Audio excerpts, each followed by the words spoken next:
পহেলা বৈশাখে টাঙ্গাইলের শহীদ মারুফ স্টেডিয়াম থেকে কৃষি কার্ড বিতরণ কার্যক্রমের আনুষ্ঠানিক উদ্বোধন করবেন প্রধানমন্ত্রী তারেক রহমান। সেখানে আছেন সহকর্মী আরফিন শাকিল, তিনি জানাবেন বিস্তারিত।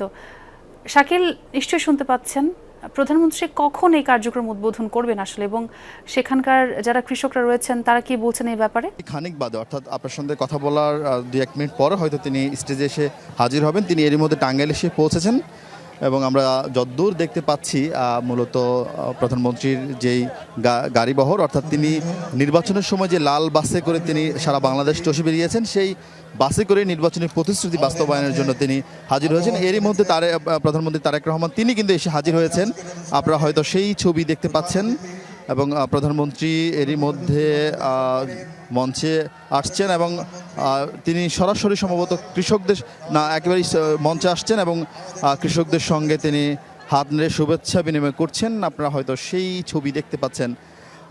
নববর্ষের প্রথম দিনে তিনি হাতে তালি দিয়ে সবাইকে শুভেচ্ছার জবাব দিচ্ছেন এবং তিনি তার সঙ্গে দলের যে মন্ত্রণালয়, যিনি কৃষি মন্ত্রী রয়েছেন, মৎস্য পানি সম্পদ প্রতিমন্ত্রী রয়েছেন এবং তিনি এসছেন এবং খানিক বাদেই মূলত যে আনুষ্ঠানিক কার্যক্রম, সেই কার্যক্রম শুরু হবে। অর্থাৎ প্রায় 1500 কৃষকের হাতে আজ কিন্তু এই সভাস্থল থেকে কৃষক কার্ড পৌঁছে দেওয়া হবে। এর বাহিরে বাংলাদেশের 10টি জেলার 11টি স্থানেও কিন্তু আজকে এই কৃষক কার্ড বিতরণ করা হচ্ছে, যারা মূলত সংযুক্ত রয়েছেন ডিজিটাল প্ল্যাটফর্মে এবং তারা এই টাঙ্গাইল থেকেই মূলত যে কার্যক্রম, যেহেতু তিনি আনুষ্ঠানিক উদ্বোধন করবেন সারা বাংলাদেশেও, সেটি সঙ্গে সঙ্গে যেখানে প্রি পাইলটিং প্রকল্পগুলো রয়েছে, প্রজেক্টগুলো রয়েছে, সেসব জায়গায় কিন্তু যারা কৃষক রয়েছেন তারা কিন্তু সেখানেও কার্ডগুলো পাবেন। অর্থাৎ আজকেই 20,000-এর বেশি কৃষকের হাতে কার্ড পৌঁছে যাবে, যারা 10টি সুবিধা পাবেন এই কৃষক কার্ডের মাধ্যমে।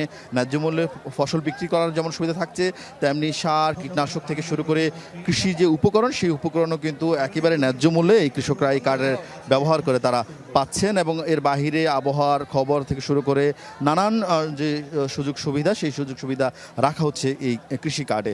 এবং সেই সঙ্গে একটা আর্থিক মূল্য রাখা হচ্ছে, 2,500 টাকার আর্থিক মূল্য, যেটি বছরে একবারই তারা পাবেন। এবং সেইটিও আজকে একসঙ্গে, অর্থাৎ উদ্বোধনের সঙ্গে সঙ্গে সবার মোবাইলে সেটি চলে যাবে।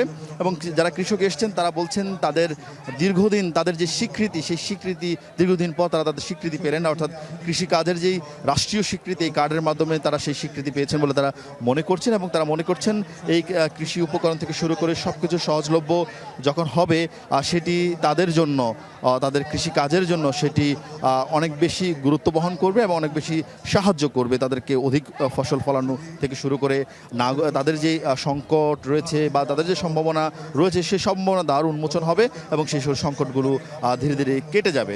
এবং অনেক কৃষক এরই মধ্যে এসছেন যারা আজকে এই প্রি পাইলটিং প্রকল্পে তারা আজকে প্রধানমন্ত্রীর হাত থেকে তারা কৃষক কার্ড নেবেন। এবং এখান থেকে এই আগামী অগাস্টের মধ্যে মূলত আরও 15টি জেলায় পাইলট প্রকল্প চলবে। এরপর সারা বাংলাদেশে মূলত এই প্রকল্প চলবে। আগামী 4 বছর সারা বাংলাদেশের সকল কৃষকের হাতেই কিন্তু এই কৃষক কার্ড পৌঁছে দেওয়ার সরকারের নীতিগত সিদ্ধান্ত রয়েছে, যার মাধ্যমে কৃষকরা উপকৃত হবেন। এবং ছোট্ট করে বিএনপির পক্ষ থেকে যারা বলা হচ্ছে, বিএনপি সরকার যখনই ক্ষমতা আসেন তারা কৃষকদের উন্নয়নে বরাবরই তাদের যে উন্নয়নের ছাপ রাখেন। এর আগে বিএনপি চেয়ারপারসন বেগম খালেদা জিয়া তিনি যখন ক্ষমতা ছিলেন, তিনিও কৃষকদের ঋণ মকুব থেকে শুরু করে খাজনা মকুব থেকে শুরু করে নানান ধরনের সুযোগ সুবিধা নীতি গ্রহণ বাস্তবায়ন করেছিলেন। সব মিলিয়ে যারা কৃষি মন্ত্রণালয়ের কর্মকর্তারা রয়েছেন তারা বলছেন যে এই কৃষি কার্ডের মাধ্যমে কৃষকরা দিন শেষে আসলে উপকৃতই হবেন। আরফিন, অনেক ধন্যবাদ আপনাকে আপডেট দেওয়ার জন্য।